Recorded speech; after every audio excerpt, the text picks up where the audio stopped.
Retro. Hi, this is Vanessa Marshall, voice of Hera and Rook Cast, and you're listening to Dennis and Jay on Podcast Stardust. Their behavior is continually unexpected.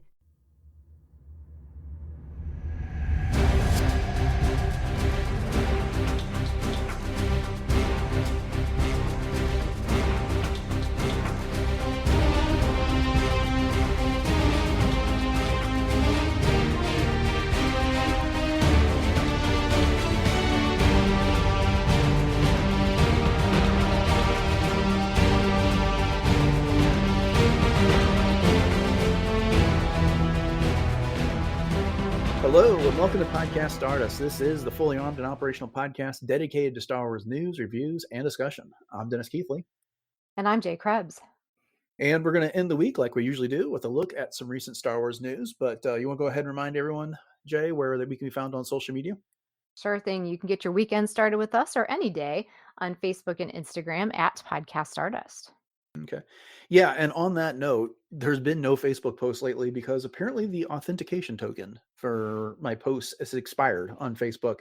Oh, And no. it's been a devil to get that fixed. And I didn't notice it until recently, and the fix just keeps not taking. So hopefully I've got that done and you'll start seeing the posts there again. And if not, then I'll start doing them manually. But just anyways, in case anyone wondered why I wasn't posting, it was not intentional. So here we are. There you go. Oof. Okay, well, with that out of the way, the dish is lined, the signal's boosted to maximum output, the shield is down, we are now broadcasting the galaxy. Here we go, wrapping up the week with news. And up first, it's the subject that just will not die. Someone has to ask Rian Johnson about whether he's ever going to direct another Star Wars movie. And so he was talking to Empire Magazine. He's out promoting the next movie in the Knives Out series. And anyways, first, when he was asked about what he's doing next, he said, the most exciting thing right now is this idea I have in my head for the next thing I'm going to make. And I think ultimately that's all you can do is just kind of follow your nose. If I had to define it genre-wise, I'd say it harkens back to the 70s paranoid thrillers. It's got a light sci-fi element to it. So not Star Wars. But then when asked about on whether he's ever going to come back and do Star Wars, he said, that cog will be turning the rest of my life. I love Star Wars. And if someday it makes sense to come back to it for both of us, be the most wonderful thing in the world.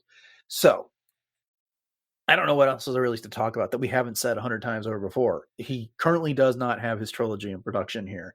And it sounds like, if anything, him coming back to Star Wars is aspirational at best. Mhm. And honestly, it's just kind of like, if I'm betting, it's never going to happen on that. But, what's your take? Yeah, I mean, we've looked at this so many times, like you said, and Rian Johnson did an amazing job with what he did for Star Wars. But I mean, if the conditions are right, I mean, that's a lot of things that he said, cogs that have to be in motion. I mean, there's got to be a creative fit, there's got to be some timing, some mutual interest, all the things. But I mean, I can't imagine somebody that's worked on Star Wars wouldn't want to return to Star Wars if all of those things could fall into place. So maybe someday idea is a great thing, but I'm with you. I don't see this happening in part of our rotation of what ifs of Star Wars movies. Yeah. And as we know, there's so many other Star Wars projects that are being discussed or in develop, two that are currently in production at some point, in various stages here. It seems like they've got plenty on their plate, and unless he just comes back with a grand slam of an idea, I just don't see it happening. And and he really seems like he's content doing what he's doing with Knives Out, and those are good movies. I've enjoyed them, and they're quite good. And so yeah, I just don't see that happening anytime soon. All right, well, enough said about that. You can go back to any number of news episodes and hear our thoughts on Rian Johnson and whether ever he's going to do another Star Wars movie again. But the other Star Wars movie that was never to be, that we are just now hearing about it, Adam Driver, in a story that was released to the AP, had attempted to develop a new Ben Solo movie that was to be called The Hunt for Ben Solo. And he basically said, I was always interested in doing another Star Wars, and I had been talking about doing another one since 2021. Kathleen Kennedy had reached out. I always said, with a great director and a great story, I'd be there in a second. I love that character and loved playing him. He then went out and recruited Steven Soderbergh and Rebecca Blunt to help develop the story. And then they got Scott Burns, the Rogue One rewriter, to work up a script. And he described it as one of the coolest exploitative scripts that he had ever been a part of. Lucasfilm loved it. But then they took it to Disney, and Bob Iger and Alan Bergman, who's in charge of the studios, simply couldn't see past the death of Ben Solo at the end of The Rise of Skywalker. And then, as he said, that was that. And Soderbergh had to say in a statement, "I really enjoyed making the movie in my head, and I'm just sorry the fans won't get to see it." So there it is. I laid out the situation. What do you think of the Ben Solo movie that will never be? Well, I have lots of opinions, and I this is figured something you I would. kind of I went down a rabbit hole on myself because I couldn't go through more than a few posts at a time on Instagram without seeing somebody posting something about this and, taking the proverbial carrot and running with it kind of thing. But from what I understand, it would be a little, obviously difficult to do this since we know that Ben Skywalker died, Kylo Ren died at the end of The Rise of Skywalker. But I suppose you could do a lot of Force dyad kinds of resurrection sorts of things, but I just don't know how it's necessarily plausible. But Mhm. I love the fact that Adam Driver was so passionate about the fact that he wanted to do this. And from what I understand, he even said that this is one of the coolest scripts that he'd ever worked on, but it's gone now, One of the coolest So, expletive scripts I had ever yep, been a part of. That's what he yep, said. Yeah. exactly. Exactly. And I've seen him in other interviews as well, and he does let those explicatives fly quite often. Uh-huh. But I mean, he does have, not necessarily, from what I understand, he doesn't have direct script writing experience, but he has served as an executive producer on several of his recent projects. 65, Ferrari, which I have not seen. 65 I thought was pretty good. Mhm. But I mean, that means he's been increasingly, involved in different development decisions for movies. It's just sad that it couldn't take place. I mean, I guess there's some ways that you could justify how Ben Solo could have, done this, but who knows? What do you Yeah. So very mixed feelings on all of this. I liked Ben Solo. I liked Kylo Ren. think? I think perhaps the way they pulled off his redemption at the end of The Rise of Skywalker was a little bit muddled when it comes down to it. I've never been a big Reylo fan. That's just not been my interest in that character. And frankly, I know there's a lot of people that want to see Ben come back solely for that, so that he Mhm. and Rey could be a couple, which I've never been about. Mhm. I can't say that I disagree with Bob Iger and Alan Bergman that the character died. So how are you going to bring him back? And he died and became one with the Force the same way Luke Skywalker died and became one with the Force, the way that Yoda did and Obi-Wan Kenobi did, and various other people that Leia did. So what is it about him that suddenly he's going to come back? So sure, there's that. But on the other hand, you get Steven Soderbergh involved. I mean, Mhm. that guy is amazing. So if you have the opportunity to bring him into Star Wars, I feel like you got to take advantage of it. And I would trust them to come up with a story that makes sense in all of this. Mhm. If the Force can basically create Anakin Skywalker, the Force can come up with a way to bring back Ben Solo, if that's the will of the Force. Is it satisfying that way? Maybe not. But here's the thing: we have no details about this story other than what the working title is, "The Hunt for Ben Solo," in this case. So it's really hard to judge this thing overall. But like I said, I just it's just kind of that was 2021, and so maybe that's how they would have moved the franchise forward, and maybe that's why it's taken so long Mhm. to get another movie that takes place after the Rise of Skywalker, which we're now finally getting with Starfighter. And okay, and if that's the case, then this is the unknown thing that we've all been wondering. It's like, why aren't they ever doing anything that time period? Well, it's because they couldn't settle on it, and they had something like this Mm-hmm. sitting on the shelf. So I don't know. It's uh, yeah, I would love to have seen more out of Ben Solo and Kylo Ren of that character, because basically, some of the articles around this are just saying that Adam Driver felt like Ben Solo had unfinished business. I don't know what that is really, but I could think of almost something like The Crow, if you ever saw that movie, Oh, I where love that movie. yeah, Yeah. he comes back from the dead to right a wrong, and then once it's over, he goes back. And so, like, is it something like that, which could be cool? But yeah, I don't know. There's a lot of possibilities there, and so I won't completely reject the idea out of hand since we don't really have any details. I guess the other thing to say is that never say never on this. You know, Bob Iger's time at Disney, his days are numbered. He's got 1 year left after this, and they're going to be naming his replacement. And who knows if Alan Bergman's still going to be there at that time, and maybe someone else at Disney looking for blockbuster movies decides to reach out and talk to him about this. But one of the things Adam Driver said is that since this movie is now dead, is not happening, I can talk about it now. Well, he didn't really talk about it. He just gave us like the how it developed and then got shot down. We still don't know a whole lot of details. So Mm-hmm.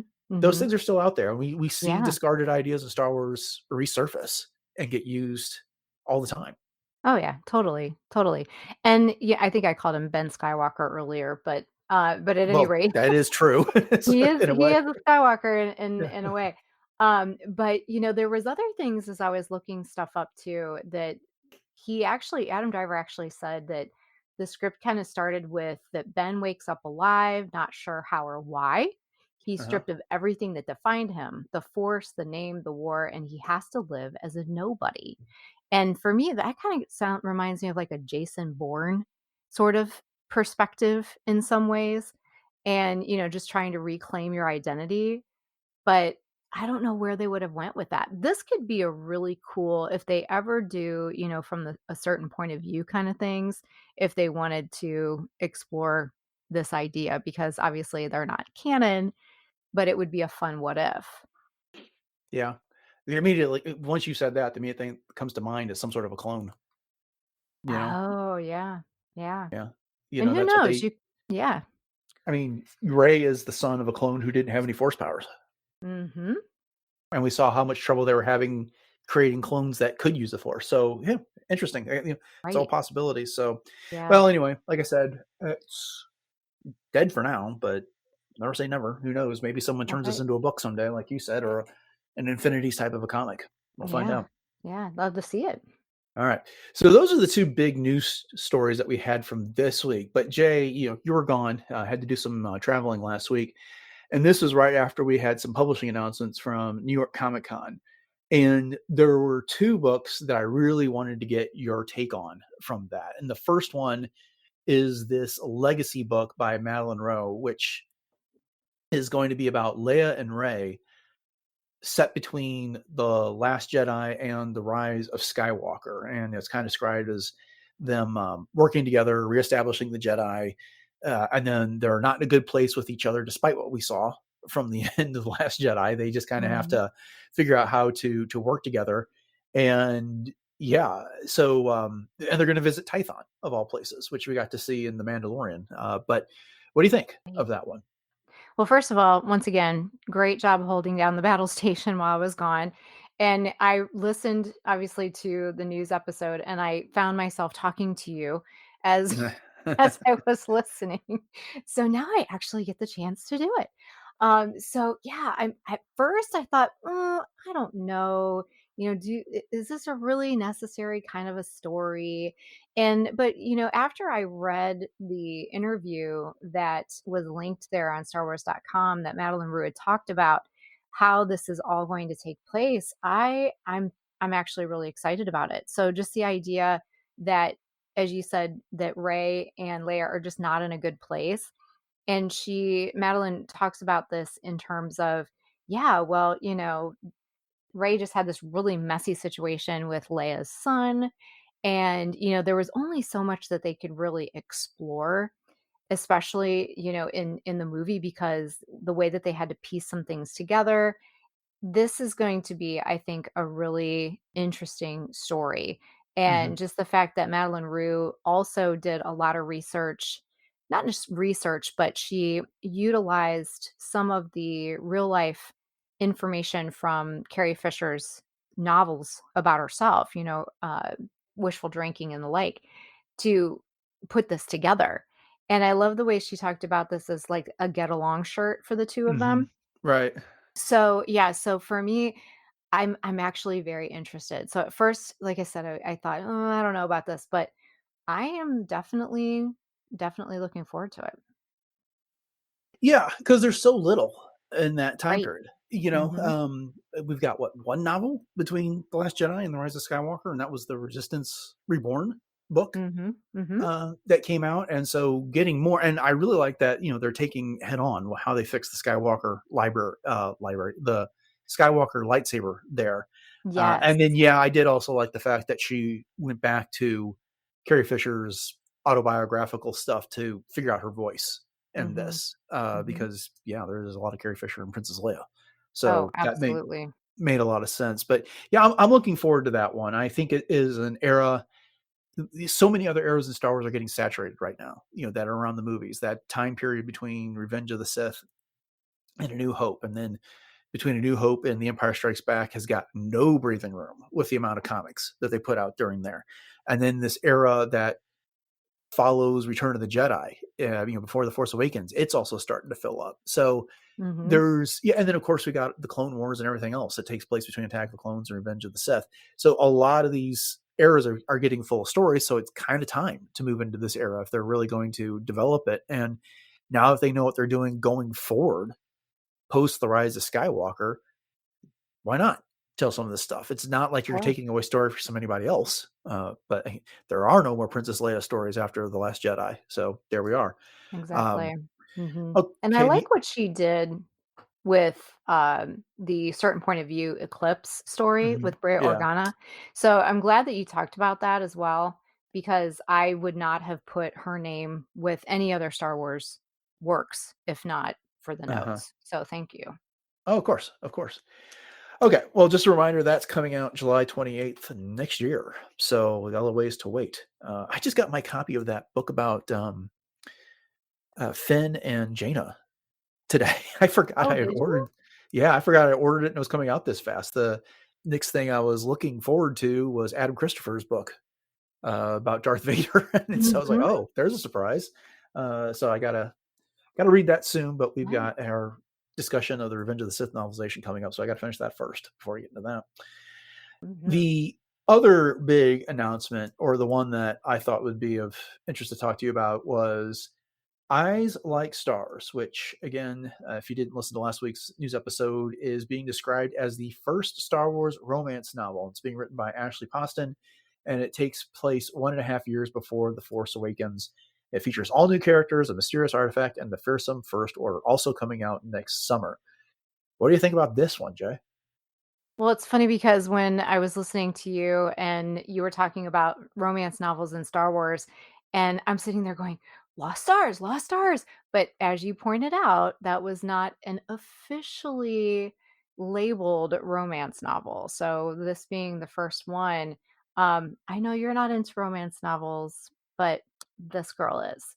So and of course, if it's not for everybody, it's not for everybody. And we always say that all Star Wars doesn't have to be for everybody. But I'm very curious about this one, and I hope that they do it justice in terms of I'm not really familiar with any of Ashley Poston's work. I needed to look her up before we started tonight, and I did not do that. So if she has any other romance novel works out there, I will have to maybe check those out. I think that it is definitely going to be a very tricky tightrope to walk in some ways because like you said, we've definitely had so much romance in Star Wars. And I was also, thinking about Avar and Elzar in that list that you had wonderfully done on the last episode. But, this is going to be something that I think is going to definitely be of interest to a certain part of the Star Wars fandom, and we'll see how it plays out. So, I don't know. I'm looking forward to it. I like Yeah. it. Yeah. I don't know. It just is like I said, I don't read romances when it Mhm.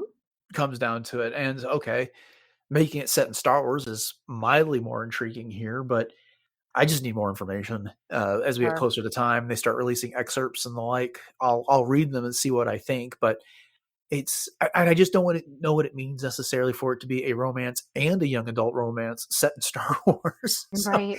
Well, it's it's just obviously not gonna be too explicit if it's a young adult because that means that no, the and that's characters not are, even my you know. concern. Is it's just I'm thinking of what we know about young adult novels is that typically your protagonists are going to be 18 and younger in that Mhm. type Right. of a situation. Well, okay. And, we've all been teenagers at one point in our lives. And I remember what my issues were when it came to, dating and that type of stuff. And I'm like, do I want that in my Star Wars? I don't know. And look, I'm not going to picket or boycott or anything like that. Not everything in Star Wars has to be for me, but it just is I can't remember the last time I was this torn about an announced Star Wars project this far in advance. Mhm. So, Mhm. That's yeah, fair. That's totally yeah, fair. And so summer will, definitely be heating up in more than one way, perhaps. yeah. Yeah. But I will say there is one other, publishing announcement that I am very interested in, and that is the manga, Oh, yeah. Tsukumo. From the Visions novel, and just because I think that, of course, with Visions being more of that feel, anyways, with the anime style, that this is just going to be a really, really good fit for a manga. So, and you know me, I love my own manga, so I am definitely looking forward to this one, and it's coming out right before my birthday on in July. Yeah. Summer's gonna be busy for us next year covering Yes, all this stuff. indeed. So, All and right, of come course, on over. yeah, we don't even have the entire publishing schedule for next year. They're just releasing a few things at a time. And of course, the other thing I was happy to see, and I figured you'd be happy too as well, is that they are telling more High Republic stories. Now they're doing it Yes. through the Star Wars Adventures label with Dark Horse, so which we Mhm. really didn't get into at all with the first three phases. And it's clearly not a Nile or nameless type of a story. It doesn't. It sets 20 years. It takes place 20 years after phase two. So it's not tied to the path of the open hand or any of that stuff. It's its own adventure, which I think is what we were kind of hoping for, that they Yes. would take up some Mhm. of these other eras or periods of time and fill them in with some stories as well.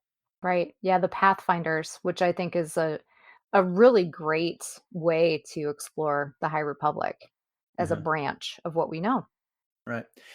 The last thing I forgot to put in the notes, but I wanted to ask you about was, of course, Drew Struzan passed away last week, and I talked Yeah. about the one opportunity I had to meet him, and of course, how we all know his work from all the different movie posters he did, how he pioneered that, and how movie posters are a very different genre of art today compared to what they were then. But did you ever get a chance to meet him, or did you have any memories of him that you want to talk about? No, I never did, and I don't think that I was ever at a con where he was available to meet unless he was at a couple of the, celebrations, and I just had, my agenda full, so to speak. So it was one of those things where I had to pick and choose and be a little bit intentional, but I really regret that. I regret not meeting him because you're absolutely right. I mean, the artistry behind a lot of these creations is not the same. Again, as you mentioned in the last news episode, not to take anything away from digital artists in any way, but it's becoming a lost art what he did. So Hmm. I'm really, really glad that you got a chance to meet him and that you had such a wonderful experience with that. And we've said so many times that if there's somebody that you want to meet and you're at a con, make sure you take the opportunity to do it because obviously tomorrow's not promised for any of us, but a lot of these creators, actors, producers, people behind the scenes that especially worked on the original Star Wars are really getting up there. So time is definitely limited. Indeed, indeed. All right. Well, that will I'm ending 2 weeks in a row on a sad story. Kind of hate to do that, but that's what it is. What it is. We had to catch up, and We just haven't had an opportunity to do so. And like I said, I really want to get your thoughts on some of these stories that came up last week. But here we are at the end of another news episode. And thank you all for joining us here on Podcast Stardust as we discussed all that. Hopefully there'll be more stories for us to get into next week, but we'll see what the week brings. We hope you've enjoyed the discussion. Go ahead and subscribe to the podcast if you haven't done so already, and you'll get all of our news episodes as we do them on pretty much a weekly basis when they come out. We'd also appreciate your ratings and reviews on whatever podcatcher it is that you use. And if you want to catch the entire back catalog of the show, one of the best places to do that is still retrozap.com, where all previous 955 episodes can be found. Jay, you want to go ahead and remind everybody of what our social media contacts are? Yes, so definitely find us on Instagram and Facebook once those tokens get ironed out. And we are at Podcast Stardust on both of those, as well as YouTube and YouTube Music. So please head over to all those, like, subscribe, share those out, leave us some comments, react to our news stories or anything else. And we also maintain a Pinterest page with lots and lots of boards over there. So if you are in need of any inspirational things for anything Star Wars, you can head on over there. And we also have a TeePublic store, which has all of our different show logo designs available for purchase on tons of different products. So you can get t-shirts and sweatshirts and different types of home goods, like even coffee mugs and wall hangings, blankets, tote bags, all kinds of fun things. And we always say, if you do happen to get anything, please let us know by tagging us on your social media. And thank you in advance for all those purchases, because those do help to support the show. So one thing I forgot to put in the notes that I want to add, the listener question show I did at the beginning of the week is getting a lot of feedback that people want to see more of those shows coming up. And I'd love to do them. We just have to get the questions here. Yeah, so I'd love to be part of it. Right. So one of the ways you can do that is make sure you post those questions on one of our various social media pages. Facebook and Instagram would be the best two. The other really great way to do that was to hit us up on email. So podcastartist@gmail.com would be a really great way to reach us. So if we start getting those, then we will consider doing another one. But I had a lot of fun recording that episode, and I know Jay would love to do it as well, like she just said. So hit us up with your questions. And once we collect enough, we will put another one of those shows out because we're always looking for ideas. And those are great stepping off points for an episode. Okay. With that said, coming up on the show on Monday, our schedule has completely gotten shuffled for this month. Normally, we do our Revenge of the Sith episodes on like the second or third Wednesday of the month, but we're going to be putting that on Monday so that we can make way for a Halloween-themed episode on Wednesday. We'll be discussing Kevin Scott's Tales of the Nightlands 1 and 2. So make sure you stick around for those.